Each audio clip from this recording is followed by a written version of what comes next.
Então, eu ontem o que estive a falar foi sobre os pensamentos e faço aqui um resumo, porque falei dos pensamentos, falei da mente consciente e da mente subconsciente, essencialmente, né? Em que a mente consciente são 5%, efetivamente, tem a ver com a capacidade racional, com a capacidade criativa, mas que é curta, né?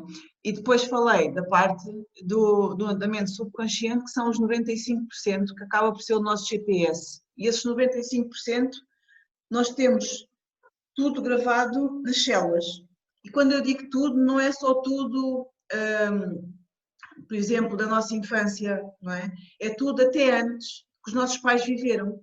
Porque, por exemplo, existe um estudo, eu não sei se partilhei acho que não partilhei com vocês, da epigenética, em que eles comprovam que os ratos que estão em laboratório a ser bombardeados com choques elétricos sempre que respondem ao odor do açucarado da fruta para ir comer, e quando vão para ir comer, quando sentem aquele cheiro, pumba, são-lhes dados choques, eles desenvolvem uma marca epigenética que vai condicionar os seus genes. Portanto, o ADN deles é o mesmo, só que a marca epigenética que define o odor, o olfato e a resposta àquele odor, muda e eles passam a ter medo daquele cheiro, estás a perceber? E neste processo está tudo certo, é um condicionamento, a gente quase podia pensar, ok, isto é tipo o Pavlov, né? Mesma coisa que ele fez com os cães, do salivar e da campainha, não sei se tu conheces a experiência. Não. Okay. Pavlov é um psicólogo também muito conhecido e que ele também fez uma experiência em que sempre que tocava uma campainha, dava comida aos cães. Passado um tempo, ele tocava só a campainha, não dava comida e os cães salivavam igual como se tivessem comida à frente. É aquilo que se chama o reflexo condicionado. Pronto. Sim. E entretanto, até aqui podia-se pensar, ok, isto é Pavlov, não acrescenta nada. Não acrescenta, porque eles depois estudaram os filhos destes ratos. E os filhos destes ratos têm exatamente a mesma resposta ao cheiro do açúcar que os pais desenvolveram no seu comportamento e que passou na informação genética. Estás a perceber? Portanto, isto veio acrescentar aqui uma nova linha da epigenética. Não só tu sabes, ok, aquilo que eu faço todos os dias é o que me define, é o que condiciona a expressão do meu genoma, mas também sabes que isso depois passa para a linhagem. Estás a perceber? E, entretanto, estivemos a falar dessa parte porque geralmente há uma tendência para as pessoas sobrevalorizarem o pensamento. E se a gente pensar bem, o pensamento, uma vez que é uma cena, são 5%, não é? Pesa muito pouco. E o que eu ontem expliquei é que nós, às vezes, para resolvermos algumas situações, nem precisamos de escarafunchar lá atrás naquilo que está mal, não é? Porque às vezes, e há muitas correntes que fazem isso, mas às vezes isso é doloroso e as pessoas não conseguem, não têm capacidade para gerir isso, estás a ver? E como não têm capacidade para gerir isso, o que acontece é que depois bloqueiam e desistem, porque está tudo só no pensamento, não é? Vai entrar a Clara. Boa tarde, Clara. Bem-vinda. Estava só aqui a fazer um resumo de ontem. Pronto. E então, esta questão do pensamento acaba por ser subvalorizada e o objetivo, se nós queremos ou curar uma situação, uma coisa, uma doença, uma situação, ou transformarmos e mudar e criar novos hábitos, e criar novas rotinas e criar um novo registro, no fundo é quase como se eu quisesse criar um novo eu, a partir de uma determinada altura, não é? E isso acontece sempre que a gente tem uma mudança, é como as cobras que têm que deixar a pele para trás, não é? Nós sempre que fazemos uma mudança grande na nossa vida temos que operar um rompimento com uma identidade. Essa identidade obviamente é mental, não é? Tem a ver com tudo aquilo que a gente pensa que é, tudo aquilo que a gente pensa que faz e pensa que tem que ser, não é? Então o pensamento acaba por estar aqui de uma forma até a limitar algumas transformações, não é? E ontem, no final, a parte mais prática e mais concreta com que eu quis encerrar foi realmente transmitir que para operar qualquer mudança não pode ser do ponto de vista da parte do pensamento consciente, tem que ser da parte do subconsciente e do inconsciente, não é? Porque é isso que nos opera, é o nosso GPS, são os 95% que nos fazem andar. Carl Jung, e eu ontem citei, diz, enquanto não trouxeres o subconsciente ou consciente, vais continuar a chamar destino, basicamente, não é? Porque o nosso consciente está em todo o nosso corpo, em todas as células, é a informação que está registada em todas as células, toda a informação registada, não é? Tudo. Por isso é que não se encontra no cérebro, como se encontrou a área de Wernicke, a área de Broca, a área da destreza fina, a área visual, na parte occipital, etc. Né? Não se identifica porque não está no cérebro. A parte da consciência, toda ela, e portanto do subconsciente também, está em todo o corpo. Não é? E nós, com alguns exercícios simples, podemos promover aquilo que eles chamam no Super Brain Yoga, que é o yoga do super cérebro, a união dos dois hemisférios e, portanto, aumentar o potencial interior quase que elétrico, que promove também a conexão da mente com o corpo, através da respiração e através dos exercícios, para que se possa aceder ao subconsciente. Não importa se a gente vai dar um significado, se vamos ver alguma coisa do passado, isso não importa. A única coisa que importa é eu ter a capacidade de definir o que é que eu quero fazer agora, não é? E quando eu defino aquilo que eu quero fazer, a mudança que eu quero operar, então sim, eu tenho que ter plena consciência que vou ter que criar milhentas repetições, não é? Eu ontem dava o exemplo do meu filho, o Manuel, que ele, por exemplo, na escola, para eles aprenderem o abecedário, eles todos os dias, depois de escreverem a data e o sumário, escrevem o abecedário todo, não é? Porque nós só aprendemos por repetição. Perdão, isso não há milagres, não é? E por isso é que às vezes até me custa ver algumas coisas que andam aí, porque há uma tendência para uma oferta rápida, tipo, eu tenho a solução mágica para ti, a pílula mágica. Pá, não há atalhos, não há pílulas mágicas, a gente tem que fazer o trabalho, temos que assumir o compromisso connosco, primeiro que tudo, porque não há pílulas mágicas, não é? Nós somos parte da natureza, e se a gente olhar para uma flor, ou para uma árvore, ainda mais, uma árvore, até que a árvore se transforme no ser majestoso que é, demora tanto tempo, não é? Tem que ser plantada, tem que ser regada, tem que ter sol, tem que ter uma série de condições e tem que ter, acima de tudo, o tempo, do ponto A ao ponto B. Não é? Portanto, não há aqui outra forma de o fazer. E, portanto, o tema de hoje, no seguimento dos pensamentos, é precisamente aquilo que é a parte mais suculenta dos pensamentos, que são as emoções. E as emoções é aquela cena que as pessoas geralmente têm alguma dificuldade a lidar, todos nós temos, porque tendencialmente ou fugimos delas, não é? Ou exacerbamos as nossas emoções, basicamente. Ok, o som. Ok. Ok, e isso é muito importante perceber, porque as emoções básicas e primárias são algumas, né? Nós temos a alegria, temos a tristeza, temos o medo, temos a raiva, temos a aversão e temos a surpresa. Isto são as emoções básicas. E estas emoções básicas existem desde sempre e têm um propósito muito claro, que é a nossa sobrevivência. E sempre foi assim, e é assim que os outros animais também funcionam. E estas emoções são emoções que nós geralmente não permitimos que elas se expressem verdadeiramente, não é? Porque não aprendemos a gerir as emoções de uma forma positiva, porque Quem tem crianças, ou quem não tem já foi criança e sabe que a nossa sociedade é assim, a gente cresce a dizer, não mexas aí, não podes. Não vais brincar para a terra que te sujas. Ai, não saltes isso que é perigoso. Não grites porque parece mal. Não te sujes porque eu não posso lavar mais roupa no restaurante.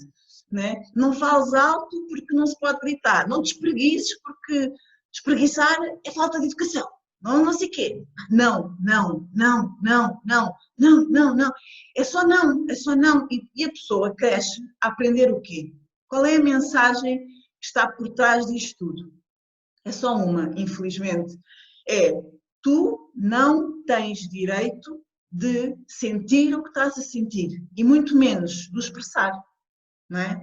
E, portanto, nós somos logo condicionados à partida no nosso crescimento com este tipo de reforços. É claro que as pessoas fazem o melhor que podem e com a melhor das intenções, e está tudo certo, mas quando nós crescemos, nós somos responsáveis por nós.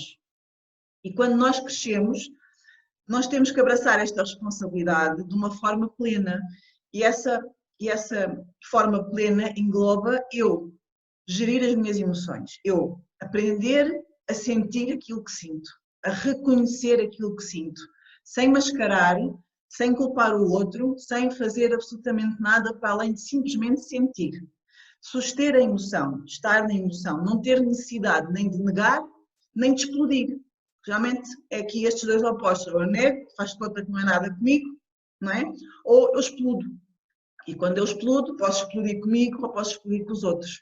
E o que é que acontece? Tudo isto tem um impacto no nosso corpo e as emoções vão ficando acumuladas no nosso corpo, porque existe uma relação, como já perceberam pela questão da mente, e se a mente está em todo lado, e se as emoções são a parte suculenta da mente, as emoções também vão estar em todo lado. Né? Não estão só aqui, nem estão só aqui.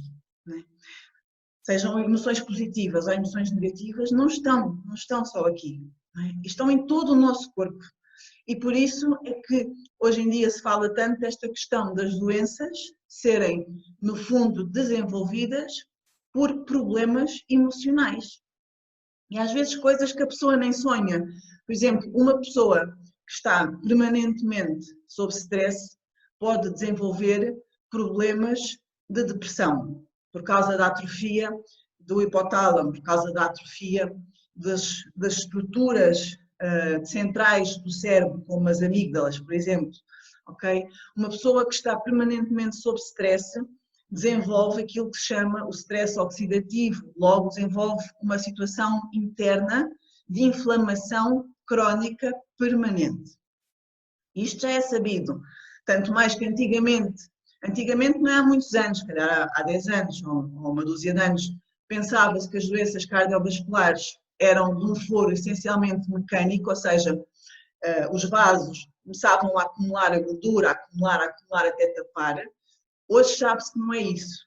Sabe-se que existe essa componente mecânica da patologia, não é? Do processo fisiopatológico, mas sabe-se que a base é uma base inflamatória. E só quem tem esta base inflamatória é que desenvolve uma doença cardiovascular. E isto é muito interessante, não é? Porque leva-nos para um espectro completamente diferente. Perdão. E leva-nos também aqui para esta integração do ser mental, emocional e físico, de uma forma completa, de uma forma plena. E mostra-nos que efetivamente nós temos que mudar aqui algumas coisas para nos libertarmos da carga, para nos libertarmos da carga emocional, porque a carga emocional acumula em todo o nosso corpo, todo o nosso corpo. E as emoções geralmente têm depois outra particularidade, não é? As emoções são muito intensas e as emoções, ao ficarem gravadas no nosso corpo, todo ele, vão como que constituindo um registro, não é? Como se fosse um álbum, vá lá, agora até me lembrei desta metáfora, como se fosse um álbum de fotografias, mas um registro, um álbum do passado. O que é que acontece? Acontece que sempre que eu estou numa situação em que eu preciso tomar uma decisão, preciso de ter um comportamento, preciso de fazer uma escolha, preciso de lidar com alguma coisa, seja o que for, muitas vezes o que acontece é que eu vou buscar o meu quadro de referência ao meu passado. E no fundo, muitas vezes as pessoas acabam por estar a viver uma vida que é uma vida que não passa de repetições do passado, com circunstâncias diferentes, às vezes com pessoas diferentes, às vezes em sítios até diferentes, mas acaba por ser uma repetição do passado, porque a pessoa não consegue transcender a parte emocional. E quando nós não transcendemos a parte emocional, nós estamos permanentemente a reproduzir padrões. Não é? Por isso é que hoje em dia se fala tanto da questão dos padrões. Padrões emocionais, padrões mentais, padrões comportamentais. Porque efetivamente é isto que acontece. Nós estamos permanentemente a reproduzir padrões que já é conhecido. Portanto, nós estamos permanentemente a viver no passado. E não podemos criar nada novo a partir de uma coisa que já é conhecida.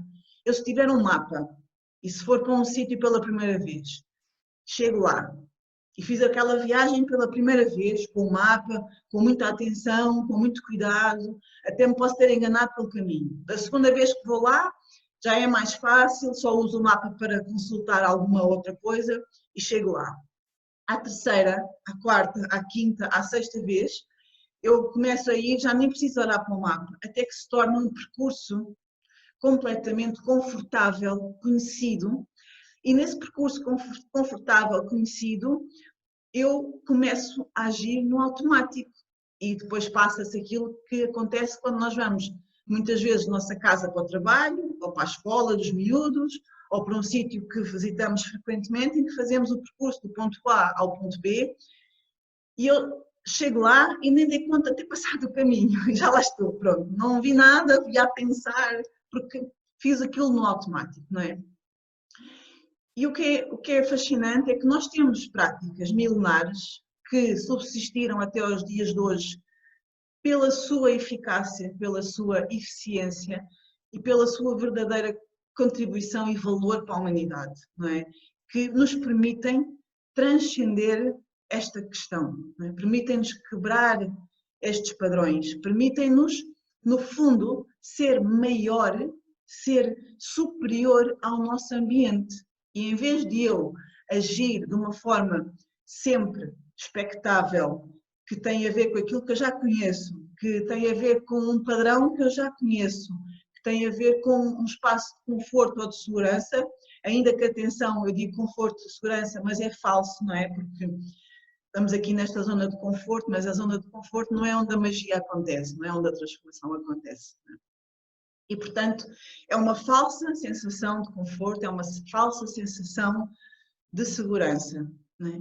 E quando nós conseguimos transcender essa questão, ser maior que o ambiente e estar sem recorrer absolutamente a nenhuma informação do passado, é quando nós conseguimos modificar inteiramente toda a nossa química interna.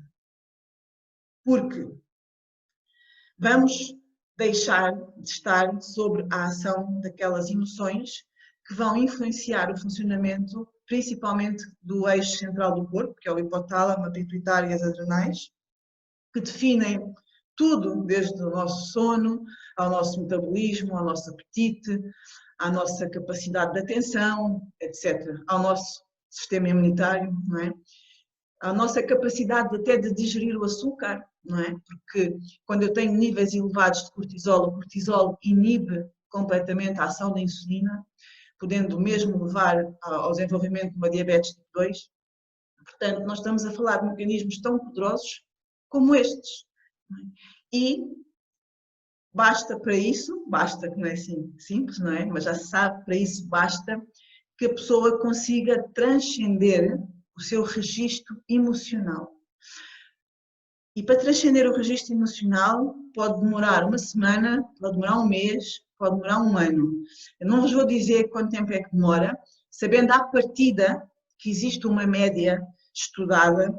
Tudo que são mudanças profundas no ser humano não são 21 dias, como a gente vê, desintoxicação de 21 dias, não sei o quê, 21 dias, novo plano alimentar 21 dias. Os 21 dias é uma ideia ilusória que vem de um cirurgião plástico dos anos 60, que ele realmente dizia que as pessoas demoravam 21 dias a adaptar-se ao seu novo visual após a cirurgia plástica.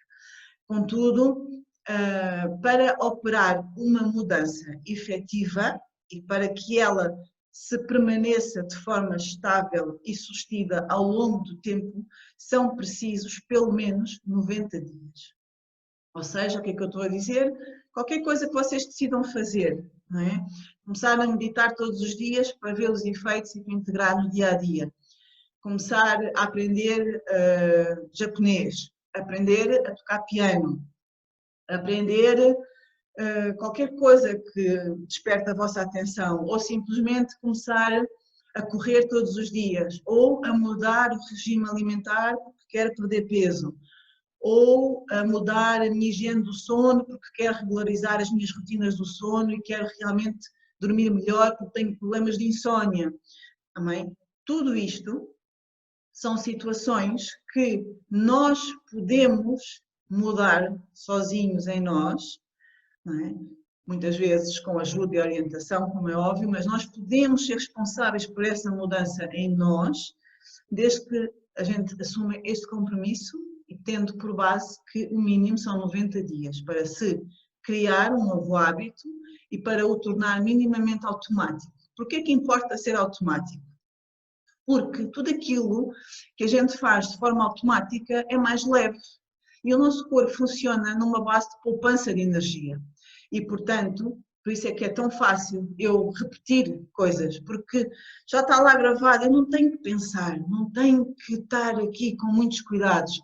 De certeza que vocês, como eu, quando eu aprendi a conduzir, eu ia para as aulas de condução, eu agarrava o volante como se não houvesse amanhã, como se a minha vida dependesse daquilo, eu transpirava das mãos, transpirava das costas, o meu coração ficava acelerado e tudo aquilo parecia um bicho de 7 cabeças. E estava sempre com medo de me esquecer ou do retrovisor, ou do cinto, ou pronto. Porque aquilo era uma rotina que não me era familiar de todo. Eu ficava extremamente ansiosa, porque não queria falhar, não é? Porque queria fazer bem, obviamente, mas ficava ansiosa. Porquê? Porque era novo, não é? Era uma coisa nova para mim. Quando deixou de ser novo, eu hoje em dia entro no carro, não é? E já conduzo há 25 ou 26 anos, neste momento, e nem sequer penso nisso. Não penso, faço e pronto, e está tudo bem, e flui. E não tenho que despender grande energia para fazer esta ação, está bem? Tem muito a ver com esta questão da conservação da energia e o nosso corpo funciona assim. E tem mesmo que ser assim, porque nós temos uma energia que é limitada. É ilimitada no sentido em que estamos sempre em conexão com o céu e com a terra e fazemos parte da natureza e estamos nesta dimensão que é multidimensional, não é? E podemos, obviamente, desfrutar da energia que está à nossa volta, especialmente se eu conseguir abrir o meu coração e aumentar o meu campo eletromagnético, que são 100 mil vezes maior do que o campo eletromagnético do cérebro, tudo bem? E podemos fazer isso tudo, mas não obstante, para as atividades do dia a dia, quando uma pessoa tem o trabalho, tem os filhos, tem a casa, tem a roupa, tem não sei o quê, tem tudo para fazer e, portanto, é fundamental que haja aqui algum processo de poupança de energia para que nada fique para trás, para que nada caia e para que tudo se desenrole na normalidade, porque senão, se a gente todos os dias tivesse que aprender a andar, vocês já imaginaram? Nós, quando nascemos, não andamos e depois gatinhamos, outros não gatinham e pronto, e começamos a andar agarrados às coisas e depois começamos a andar. Caímos muitas vezes, mas não desistimos. Mas nós aprendemos a andar, tudo bem, e andamos. Agora imaginem, sim, se eu todos os dias que me levantasse tivesse que aprender a andar outra vez. Vocês conseguiam fazer o que fazem num dia? Não, era impossível, não é? Porque toda a energia estava focada naquilo, estava focada em aprender a andar, em aprender a manter o equilíbrio, em aprender a mexer um pé depois do outro e a manter o corpo minimamente direto, todas estas coisinhas, não é? Portanto, a poupança de energia é um mecanismo que efetivamente nos poupa. se nós usarmos a nosso favor, não é? Porque quando nós temos cenas automáticas que não são boas, que são prejudiciais, elas então usam-nos a nós contra nós, não é? Por isso é que é tão difícil as pessoas que têm hábitos, que têm vícios, deixarem de ter. As pessoas não são fracas, as pessoas não são más, as pessoas não são burras, as pessoas não são estúpidas, as pessoas não são nenhum fracassos, não, são pessoas. E as pessoas, para conseguir fazer uma mudança, é preciso uma ajuda muito grande às vezes, principalmente quando são questões de vício, e é difícil. E se calhar aqui posso-vos dizer que para haver uma transformação efetiva, se calhar já estamos a falar de um ano, não estamos a falar de 90 dias, estão a ver? Tem a ver com a profundidade, o quão enraizado está determinada situação e o quanto essa situação se apoderou de nós. Não é? E nós, no fundo, somos escravos dela e não temos o controle que queremos ter. Quem já fez dieta, e toda a gente quase já fez dieta uma vez na vida, pelo menos, diz assim, eu a partir de hoje não como bolos. Pronto. E depois, no dia seguinte, chega à pastelaria e vê aquele pastel de nata. E quando deu conta já está a comer o pastel de nata. E sim, não, pronto, amanhã é que vai ser. Não é? Amanhã é que vai ser. Hoje foi só este pastel de nata, amanhã é que vai ser. E é assim que funciona, é assim que funciona. E para que não seja assim, temos que fazer um trabalho que vai criar o espaço para que não entre o automático. Não é? O exercício que fizemos ontem já é um começo em que nós começamos a fazer um exercício, que é um movimento que não nos é familiar, bem? E, portanto, exige um grau de atenção para coordenar a respiração com o exercício. Eu vou mostrar, Leonor, para também poderes ver aqui. Inspira, expira. Inspira, expira. Ok? E este exercício serve para várias coisas. O facto de nós termos os braços cruzados serve para unir os hemisférios cerebrais, o direito e o esquerdo, ok? Para que eles se harmonizem e entrem numa frequência diferente. Nós funcionamos nas frequências cerebrais beta e alfa. E para instituir qualquer tipo de mudança, o que é preciso é que vocês consigam manter estas frequências cerebrais ao nível das frequências teta e delta. Porque é nestas frequências que eu posso fazer modificação. Não é? E esta modificação também não é só chegar lá na frequência e já está, não. É aprender a criar esse estado mental, essa frequência interna, que geralmente eu diria sempre, está associada aqui à ligação e à coerência do cérebro-coração, bem? E essa frequência, o que é que faz? Ela permite criar o espaço para que o automático não entre de repente sem a gente dar conta. Bem? Existe um espaço que é criado através das práticas que vão manter-nos nestas frequências de teta e de delta que permitem eu conseguir ver o que é que está a acontecer antes de eu fazer uma ação automática. Né? E então eu vejo e consigo criar aqueles segundos que me permitem fazer a escolha. Né? Porque, no fundo, trata-se disto. Trata-se de eu estar a fazer um esforço gigante, muitas vezes, para quebrar um hábito.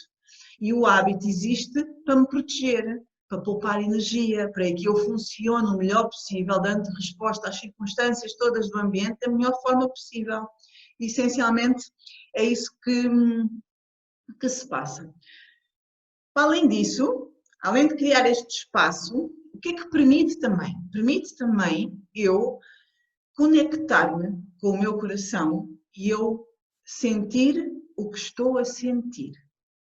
E aprender a sentir o que eu estou a sentir, sem julgamentos, sem críticas, quando a gente passa uma vida inteira a ouvir dizer não grites, não chores, não isto, não aquilo, não saltes, não te sujes, não mexas, não, ok? Não é fácil. Só para explicar porque é que é importante. É importante porque nós precisamos disso, nós precisamos deste espaço para aprender a sentir o que eu estou a sentir sem mascarar nada. Eu preciso de ter a capacidade de suster em mim o sentimento que surge. Por que é que vocês acham que há pessoas que dizem a meditação não é para mim, eu não consigo? Porque quem diz isto, geralmente não precisa de 10 minutos nem de meia hora de meditação, precisa de 2 horas. Quem diz isto não aguenta estar sentado consigo próprio, não aguenta a sua própria companhia, porque não se aguenta ouvir interiormente, não se aguenta sentir. As pessoas que tomam drogas, as pessoas que bebem, as pessoas que têm atividades geralmente compulsivas, não é? Sejam sociais, andar sempre em festas, em jantares, seja de trabalho, workaholic, sempre a trabalhar, sempre a trabalhar, sempre a trabalhar, sejam atividades sexuais, de estarem sempre em busca de um novo parceiro ou de uma nova parceira, sempre, tem a ver com esta incapacidade de se sentirem, de se ouvirem, não é? Lá está, novamente, estas pessoas são aquelas geralmente que estão mais magoadas, que estão mais feridas por dentro, mas não sabem, não conseguem, porque elas não se permitem sentir, porque elas não querem sentir, não querem ver. Quando Freud falava dos recalcamentos, os recalcamentos surgem assim, a pessoa nega tanto uma coisa que ela efetivamente encapsula essa cena lá, alguns bem escondidinho, e nunca mais olha para ele, nunca mais vê. E se for preciso, se lhe perguntarem, a pessoa até diz, não, isso não aconteceu. Não, isso não é verdade. E é assim que funciona a nossa mente, é assim que funciona o nosso corpo. Bem? Porquê? Porque depois as emoções, está bem? Que então, como eu estava a dizer, são a parte suculenta do pensamento e que também fazem parte de todo o registro celular do nosso corpo, de todo o nosso organismo, têm uma coisa que a gente comumente chama de sentimento. E o sentimento é ligeiramente diferente das emoções. Porquê? Porque enquanto que as emoções é uma resposta inata do sistema nervoso autónomo que tem a ver com a nossa defesa, com a nossa sobrevivência e que é uma coisa de curta duração, o sentimento, por sua vez, pode durar anos. Anos. Já ouviram falar daquelas pessoas que ruminam e estão sempre a falar da mesma coisa e estão sempre lá e estão sempre a ativar aquele sentimento. Porque identificam-se com aquela dor, identificam-se com aquela perca, identificam-se com aquele problema, identificam-se com aquela doença. Eu disse ontem, Hipócrates, que ainda hoje é o texto que os médicos usam para fazer o juramento na Faculdade de Medicina. Hipócrates disse, antes de curares alguém, pergunta-lhe se está disposto a abandonar aquilo que o fez ficar doente. É tão simples quanto isso. Porque há pessoas que se identificam com a doença. A doença, às vezes, traz coisas que a pessoa quer. Pode ser atenção, pode ser a possibilidade de ficar em casa a descansar, porque a pessoa já está tão exausta que já não aguenta mais, já não consegue dar resposta às solicitações. E isto não é de propósito, não estou a dizer que pessoas que mentem nem que inventam, não. Isto é um processo inconsciente, está bem? A pessoa não tem culpa nenhuma, ninguém tem culpa. Nunca falamos aqui em culpa. Aqui a única coisa que podemos falar é responsabilidade, porque a responsabilidade é a nossa habilidade para responder às situações. E muitas vezes, para algumas pessoas, a habilidade no momento que elas têm para responder a determinada situação é precisamente ficar doente, porque já não têm outra saída, está bem? E depois mantêm-se doentes. Mantêm-se doentes.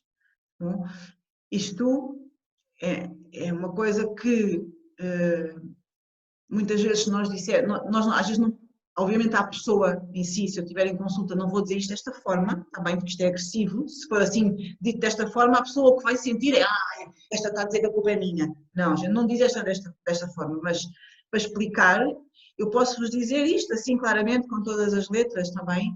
Porque não estou a pôr culpa nenhuma, é mesmo assim, e faz parte, faz parte. E a pessoa quebra, e às vezes tem mesmo que ser, e às vezes tem a ver com a informação que a gente tem que receber e tem a ver com processos que a gente tem que fazer. Não é? Eu também vos falei ontem de que no final do ano passado eu tive uma crise de hérnia discal horrível, fiquei de cama quase 2 meses E depois, quando eu vi o exame, foi uma vergonha, porque era assim uma coisa minúscula. Eu acho que aquilo não devia ter nem 3 milímetros, não justificava o meu quadro. Eu percebi, tinha a ver com o meu processo de libertação de coisas emocionais do passado, numa relação tóxica, complicada, que eu vivi durante anos e que, de uma maneira ainda estranha, acaba por estar presente. E eu realmente, naquele momento, eu senti que finalmente tinha quebrado todos os laços. Não é? E aquilo manifestou-se no meu corpo físico, porque foram tantos anos a acumular tensões, a acumular culpas, a acumular responsabilidades que não eram minhas, a acumular cobranças, a acumular maus tratos, a acumular tanta coisa que não dava mais.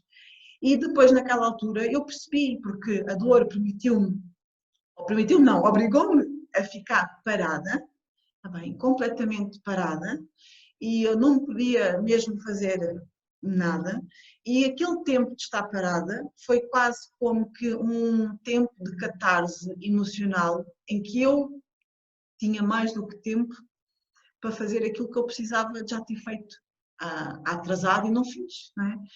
E isto tudo acontece sempre com um sentido. A gente às vezes é que não consegue atribuir o sentido às coisas, não é? O Viktor Frankl, que é um neuropsiquiatra, que foi um sobrevivente do Holocausto, que é de todas as teorias que realmente eu mais acarinho e mais me sigo, e que tem a ver precisamente com esta questão do criar o sentido.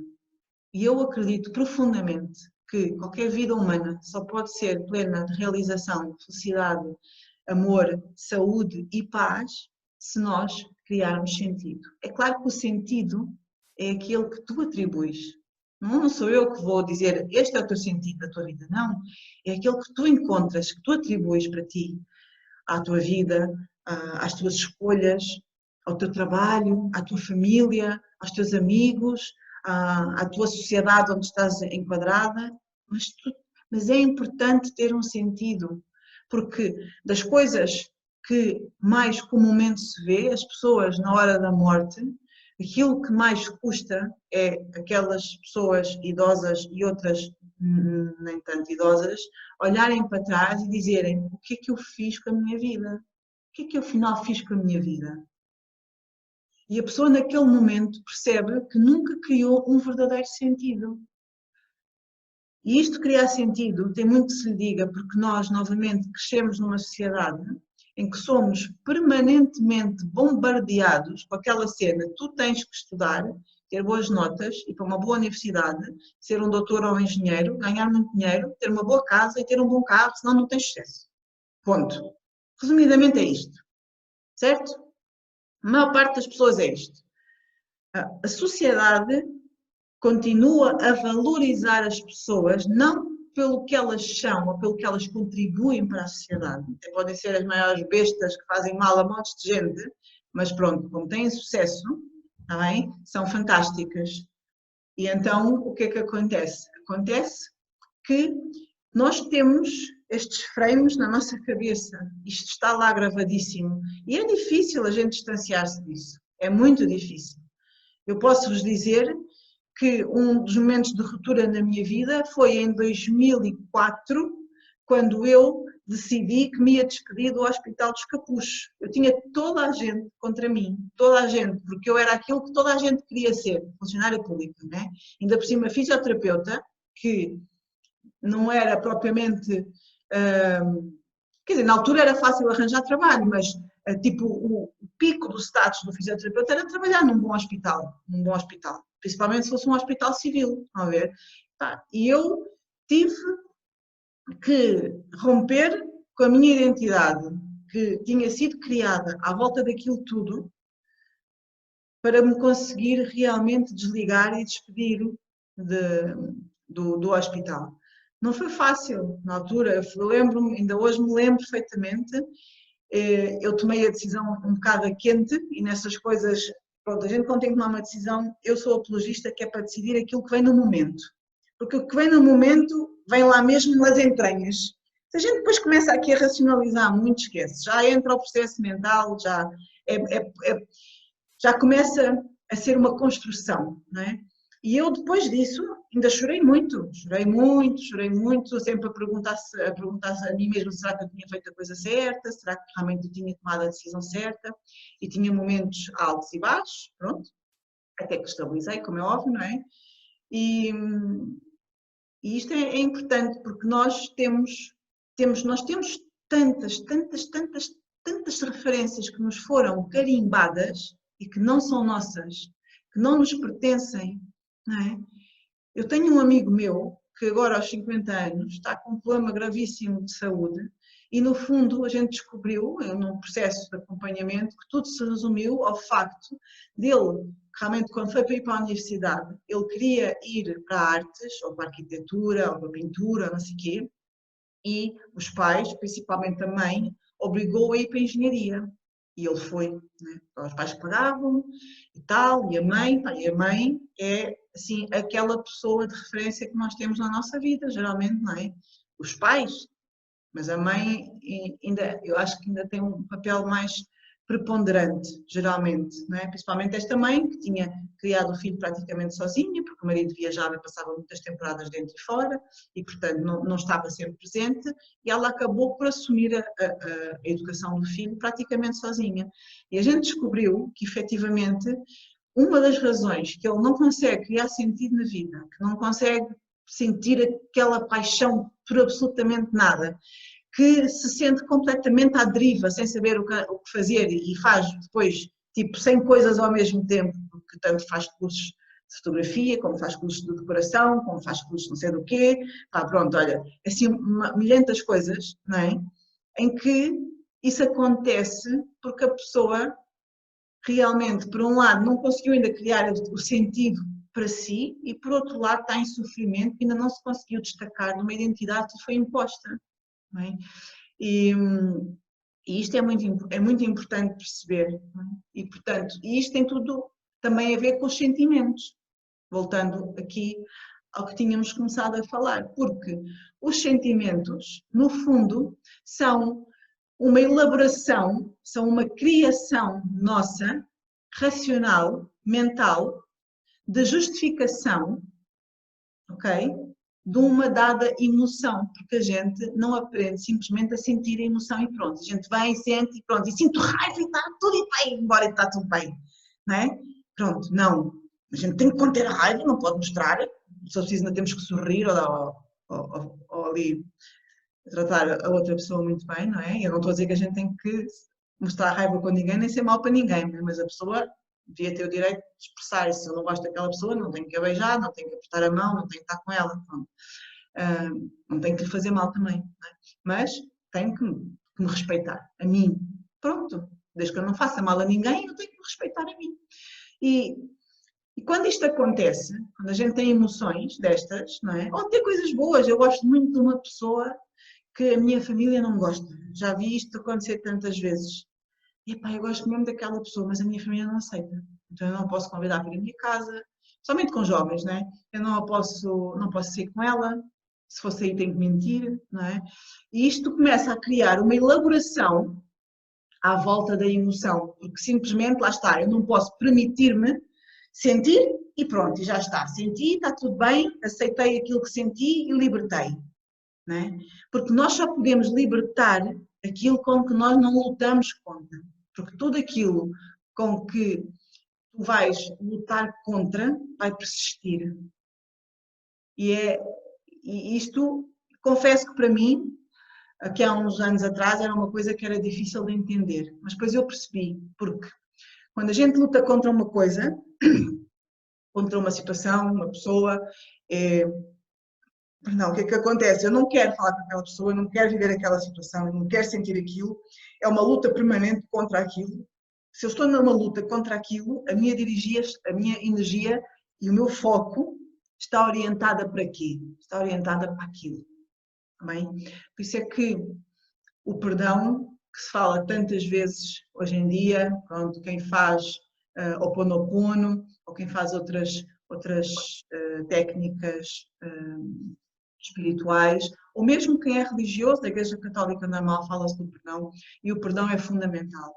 E deixem-me partilhar convosco a minha experiência em que eu percebi que O perdão começa em perdoarmos a nós próprios por coisas que a gente fez e que agora olhamos para trás e achamos que não devíamos ter feito, não é? Mas lá está, é normal, porque a gente não tem uma bola de cristal e a gente faz o melhor que pode na situação em que está com o que tem. E nós não somos ensinados, desde crianças, a lidar com as exigências da vida, com as emoções que vêm com essas exigências, está bem? E nós temos que nos perdoar, porque nós somos as pessoas que somos mais críticas connosco próprios e que somos as pessoas que mais nos cobramos a nós próprios, mais exigentes também connosco próprios. Também. E isso depois interfere com a questão do sentimento. E para terminar aqui um bocadinho esta diferença, eu até tenho aqui também algumas notas para não me esquecer de nada, porque esta parte é importante. Gostava-vos também então de reforçar que as emoções são finitas, porque têm aquele número certo que nós vimos que são 6, e os sentimentos são infinitos, são tantos quantos aqueles que tu quiseres atribuir a uma emoção. São tantas quantas as histórias que tu elaborares à volta de um acontecimento que te fez emergir uma emoção, também, que te fez realmente modificar o teu estado emocional. E é muito interessante. E uma coisa importante, sim, que bem parecia que estava aqui a faltar uma coisa. As emoções, como eu vos disse, são um sistema de alarme e de sobrevivência. Ao contrário, o sentimento tem aqui uma questão que, para além desta questão da elaboração, é uma coisa que é aprendida. Ou seja, se nós aqui falarmos de sentimentos, sobre as emoções, é uma coisa. Se eu for para o Japão, as pessoas conseguem identificar nas fotografias, já foram feitos vários estudos sobre estas questões emocionais, tu tens várias fotografias de várias pessoas, de várias etnias, em que elas têm várias expressões, alegre, contente, triste, medo, raiva, aversão ou nojo e surpresa, e todas as pessoas, independentemente das culturas, elas conseguem identificar a emoção. Isto é a nossa linguagem facial, o nosso fachos, né, disto tudo. É muito, e quando é bem fotografado é uma coisa maravilhosa. Eu já vi uma exposição e é assim uma coisa mesmo extraordinária. Agora, quando tu vais falar dos sentimentos, os sentimentos são completamente diferentes. A explicação daquilo que está por detrás daquela emoção, segundo a pessoa, né? Porque por detrás da emoção não há nada, tá bem? A gente é que acha que tem que interpretar aquela emoção e, portanto, cria ali aquela história e, portanto, é completamente diferente se for aqui, se for na Tailândia, se for no Japão, se for na Índia, tá bem? E até se for noutro país europeu qualquer, como por exemplo na Dinamarca. É completamente diferente, porque isto mostra-nos que para além desta questão da elaboração, as emoções, os sentimentos, perdão, são também uma coisa aprendida e que tem muito a ver com o nosso background familiar, religioso, cultural, é? Escolar, eventualmente. É? E, portanto, é muito interessante perceber aqui as nuances que há por detrás disto. E está tudo certo, é assim mesmo que é suposto ser, desde que a gente use isto a nosso favor também e não contra nós, porque é isto que é importante, porque as emoções, nós podemos nos tornar escravos das emoções, porque as emoções são adições.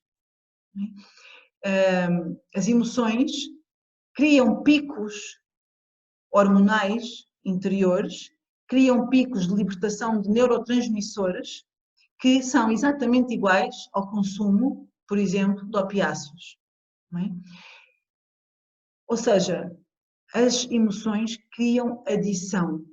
Aquelas pessoas que estão sempre à procura da cena mais excitante para fazer a seguir, não é? Que só sabem ter prazer quando há qualquer coisa altamente excitante que realmente liberte uma grande quantidade de adrenalina, tipo saltar do paraquedas e não sei aonde, são pessoas que, ao fim e ao cabo, estão permanentemente na busca do prazer, da satisfação, fora delas.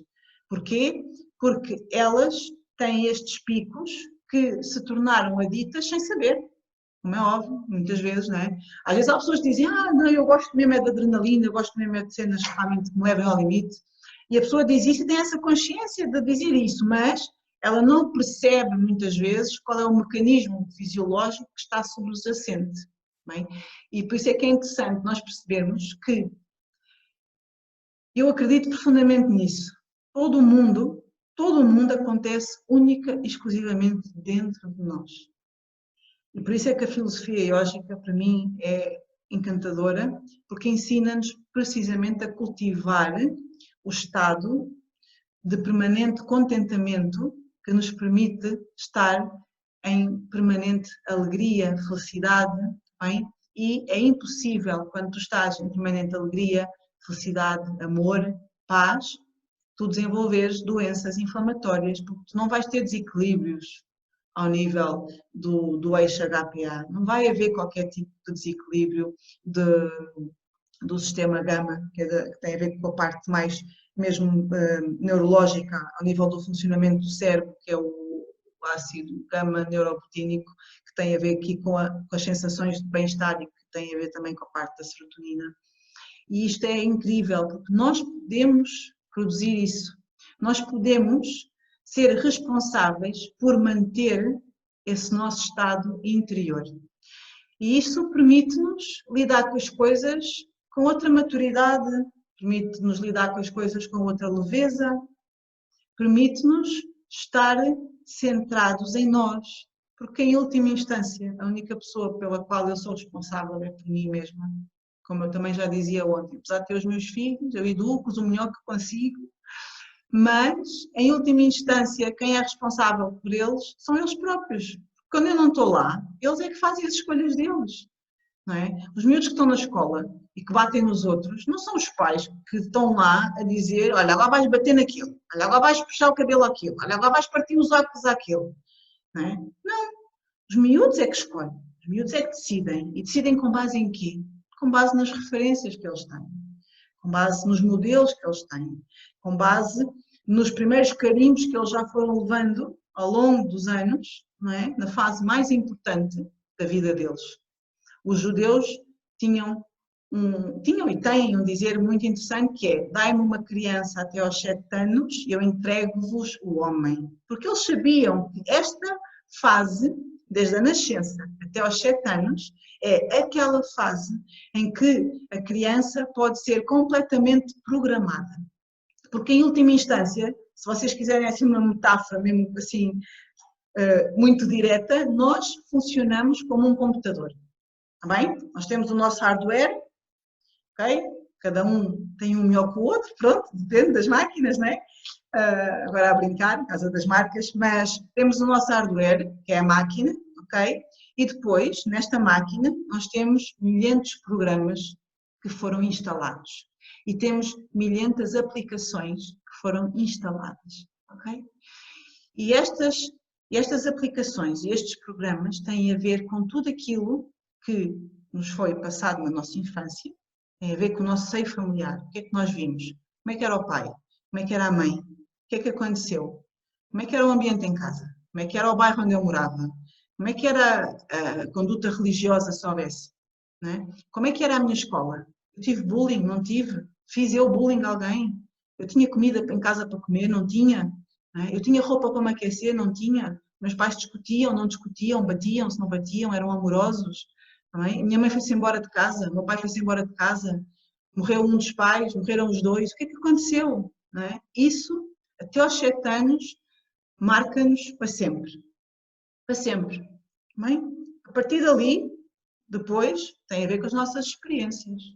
Okay? E nós vamos tendo várias experiências ao longo da vida e vamos, obviamente, assimilando as coisas que têm a ver com essas experiências. Bem? E é muito fácil perceber que neste crescimento e nestas assimilações nós vivemos numa sociedade em que estimula o medo e a insegurança, não é? E, portanto, para além de tudo o resto, nós temos os mídia, certo? As notícias, aquelas coisas todas fantásticas, que também vai ficando lá. Não é? Mais uma morte, mais um assalto, né? Mais uma crise, mais um despedimento, mais não sei o quê, mais não sei o quê. Pronto, há tanta coisa maravilhosa a acontecer no mundo e eles geralmente não noticiam, mas estas partes noticiam, porque o medo, e no yoga diz isto, e eu sinto mesmo isto do fundo do meu coração, que é só há dois caminhos, é o caminho do medo e o caminho do amor. Não se pode caminhar nos dois, com uma perna em cada lado, não, porque eles são bifurcações que vão para lados opostos. E porquê que o medo é tão estimulado na nossa sociedade? Porque o medo tem uma coisa fantástica, que é, ele vai estimular o teu sistema límbico. O sistema límbico é o sistema reptiliano, é a parte do teu cérebro que é igual desde os primórdios da existência, é igual ao jacaré, igual aos lagartos, é mesmo o mais antigo que há e que está relacionado com o quê? Com as emoções, ok? E este sistema reptiliano é fantástico e, como eu já disse, serve para nos manter seguros e alertas e permitiu-nos sobreviver até aos dias de hoje. E está tudo bem, ok? Só que há aqui uma questão muito importante. Quando o medo entra em ação, há um bloqueio do córtex pré-frontal, toda a parte frontal, que é a parte do raciocínio, da lógica, da capacidade analítica, da capacidade de relacionar informação, de procurar informação, okay? De analisar informação, essa parte fica bloqueada.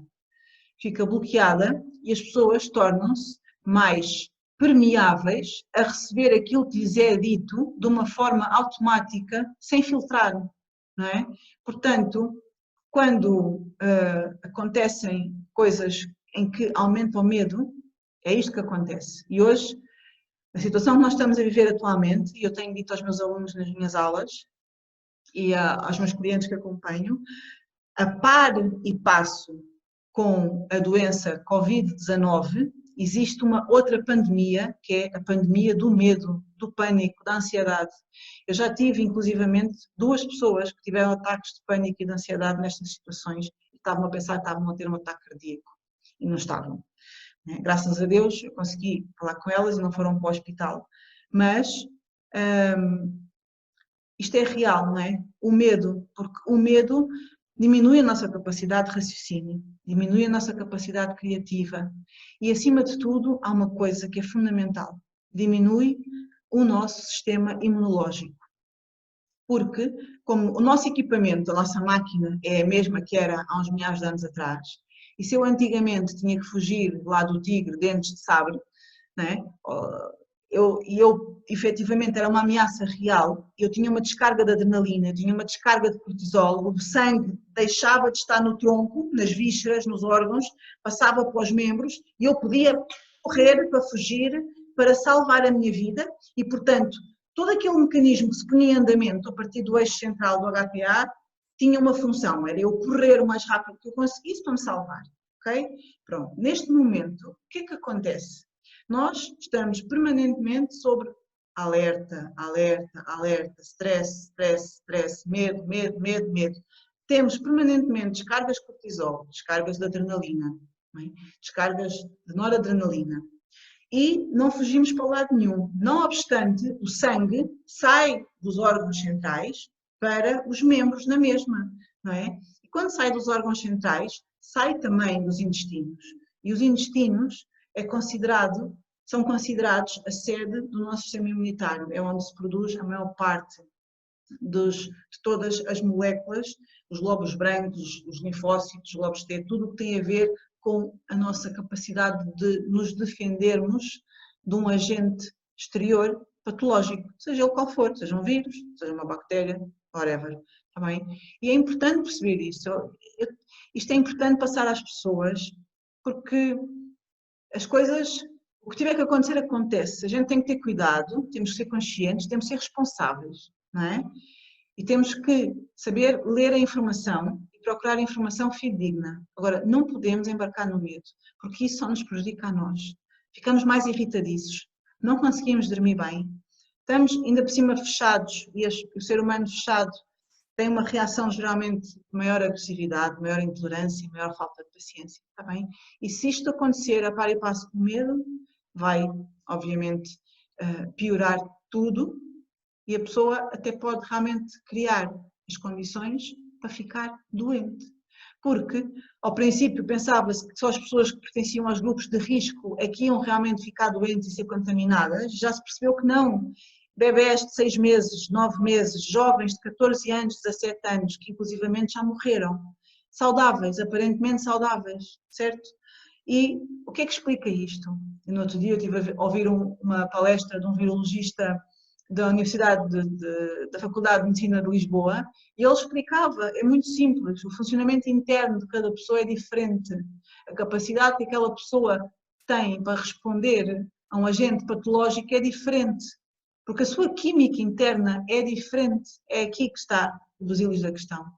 E nós podemos ser responsáveis por mudarmos a nossa química interna. E então, gostava só de reforçar uma coisa importante, que é as emoções são importantes, têm o seu papel, os sentimentos também são importantes, têm o seu papel, desde que a gente, obviamente, tenha consciência daquilo que está a fazer e se permita sentir, porque muitas vezes o que é que acontece? A pessoa tem uma emoção e o sentimento, a história que a gente conta à volta daquela emoção não é real, está bem?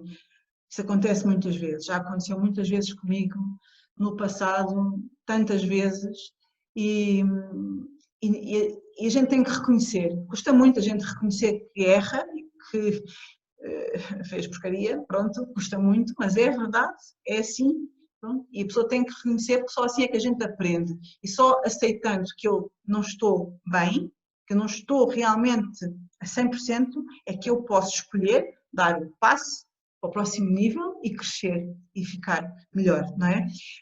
E portanto, aqui para registarem mesmo assim, mesmo top, é que toda a memória que vocês possam ter sem carga emocional, isso sim é considerado sabedoria, é a parte da inteligência, é a parte que fica para nós e que nos acrescenta valor ao nosso repertório, à nossa biblioteca de informação. E é isso que nos permite conhecermos a nós próprios. Não é?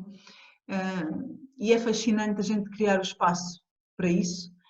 Eu tenho aprendido tanto sobre mim, precisamente por causa disso, porque permito-me aceder à informação, à memória, sem a carga emocional, por um lado, e por outro lado permite-me efetivamente sentir e suster as emoções e identificar o que é que elas são, sem estar a bloquear, sem estar a projetar no outro, a criar esse espaço, e isso é maravilhoso.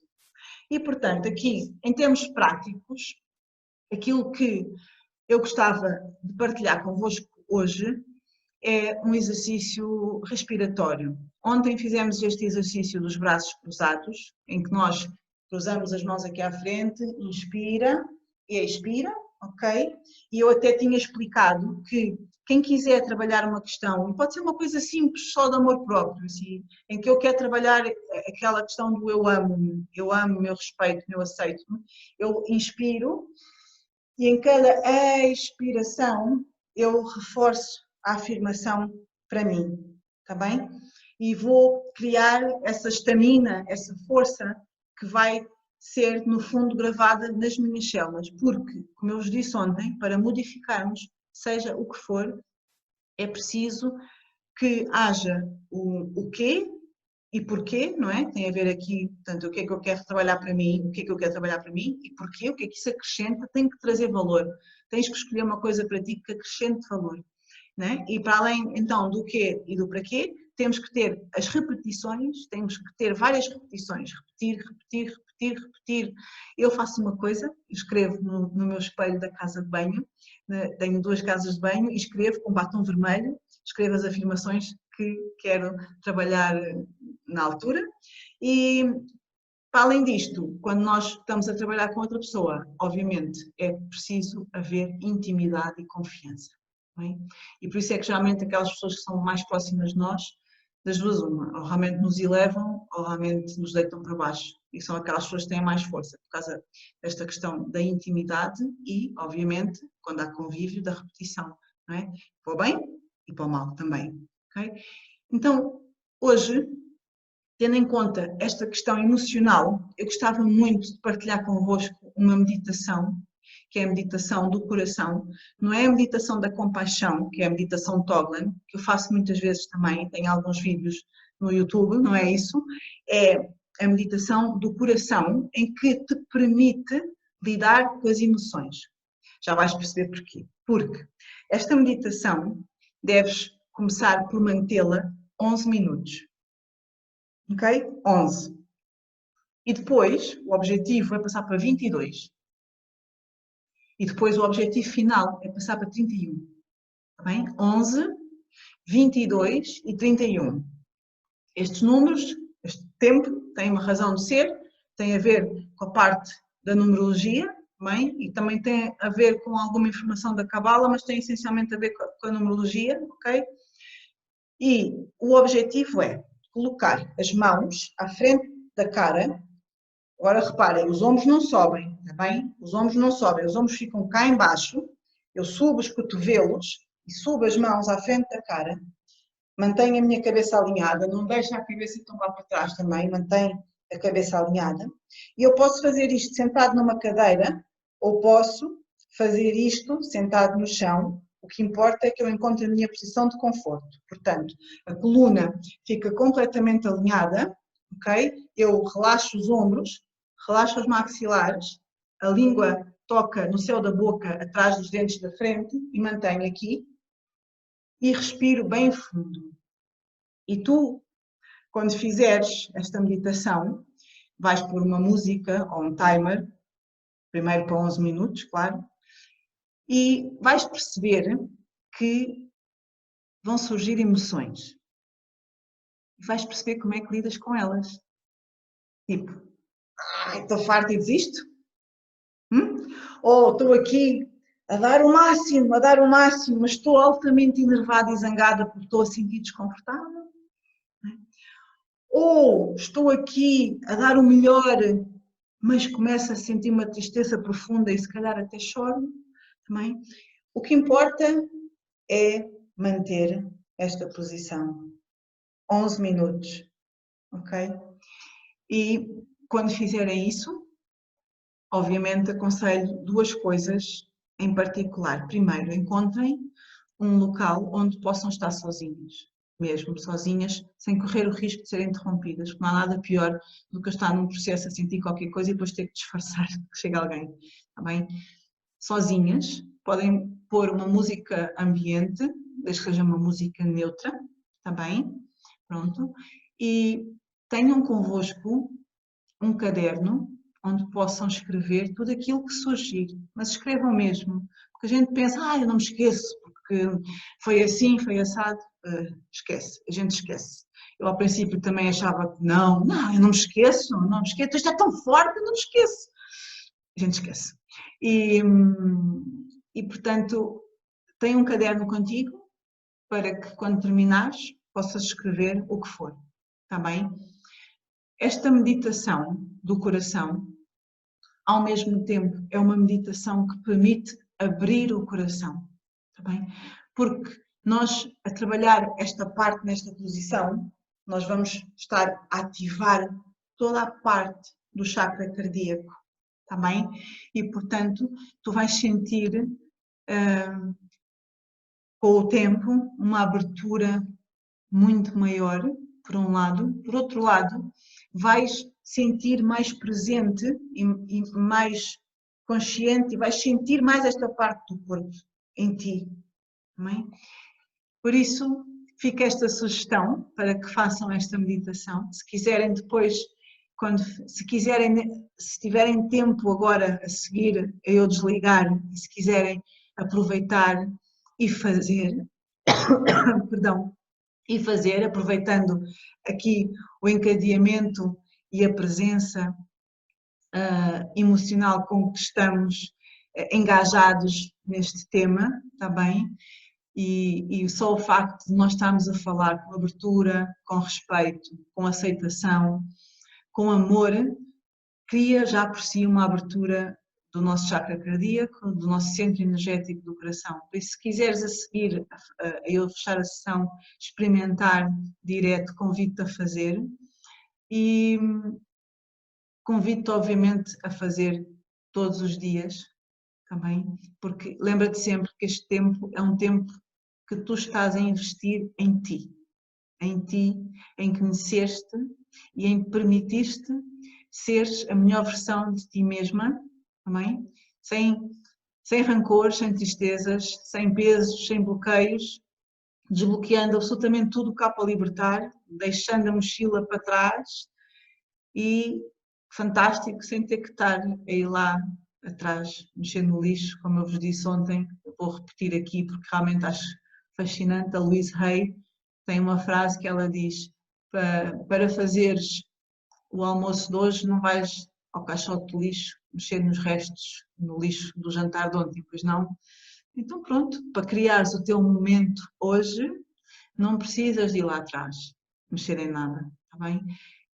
O segredo aqui é sempre a aceitação, em amor e em presença, criando espaço, sem andar distraídos. E nós estamos a viver o tempo certo para isso, em que podemos estar realmente mais recolhidos, sem distrações. Nós andamos permanentemente distraídos.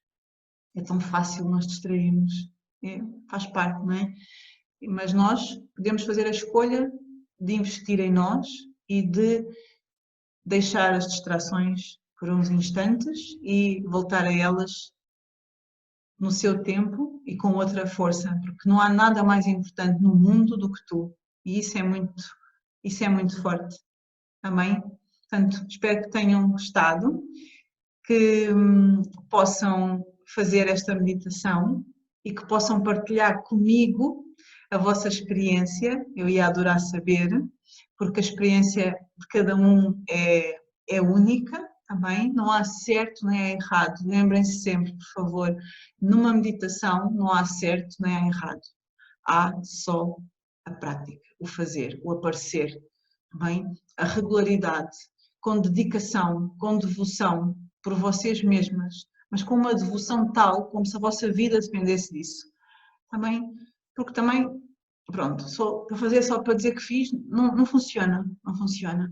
Façam mesmo assim a partir mesmo lá de dentro, com toda a dedicação, a devoção por vós próprias, Também é isso que eu faço para mim e eu tenho realmente conseguido transformar a minha vida para ser aquilo que eu quero, essencialmente aquilo que me faz feliz e aquilo em que eu acredito e aquilo que para mim tem sentido. E pronto, e está tudo certo, não é? E o que para mim é uma coisa, para ti é outra e está tudo certo na mesma, desde que tu estejas bem. O Swami Satchidananda, do Integral Yoga, dizia muitas vezes que o melhor barómetro para tu saberes se aquilo que andas a fazer realmente está a funcionar é perceberes se a maior parte dos teus dias são alegres ou não. Ok? Muito obrigada. Namaste. E até amanhã, à mesma hora. Foi um prazer estar aqui convosco. Vou encerrar a sessão, com licença.